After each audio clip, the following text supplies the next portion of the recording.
नमस्कार दोस्तों, आज हम आपको दो ऐसे पौराणिक प्रसंगों के बारे में बताने जा रहे हैं जो भगवान विष्णु के श्री राम के रूप में अवतार लेने से संबंधित है।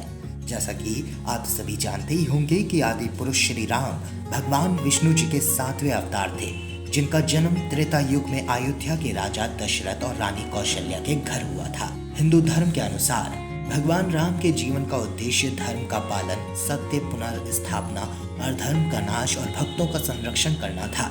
पर इसके अलावा भी कुछ ऐसे कारण थे जिस वजह से भगवान विष्णु को लेना पड़ा था श्री राम का अवतार। तो चलिए इस संबंध में हम आज दो ऐसे पौराणिक प्रसंगों के बारे में जानते हैं। पहला प्रसंग है, जय विजय को दिया था सनकादि मुनि के श्राप, इस वजह से लिया था विष्णु जी ने राम अवतार। एक बार सनकादि मुनि भगवान विष्णु के दर्शन करने बैंकुट आए। उस समय बैंकुट के द्वार पर जय विजय नाम के 2 द्वारपाल पहरा दे रहे थे। जब सनकादि मुनि द्वार से होकर जाने लगे तो जय विजय ने हंसी उड़ाते हुए उन्हें बैंत अड़ाकर रोक लिया। क्रोधित होकर सनकादि मुनि ने उन्हें 3 जन्मों तक राक्षस योनि में जन्म लेने का श्राप दे दिया।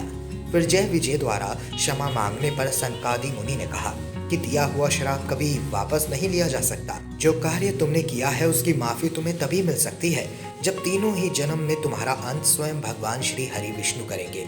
इस प्रकार 3 जन्मों के बाद तुम्हें मोक्ष की प्राप्ति होगी। आपको बता दें मित्रों कि इस श्राप के चलते पहले जन्म में जय विजय ने हिरण्यकश्यप व हिरण्याक्ष के रूप में जन्म लिया।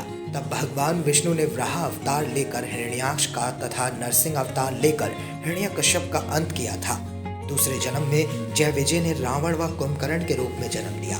तब इनका वध करने के लिए भगवान विष्णु को राम अवतार लेना पड़ा और तीसरे जन्म में जय विजय शिशुपाल और दंतवर्ग के रूप में जन्मे।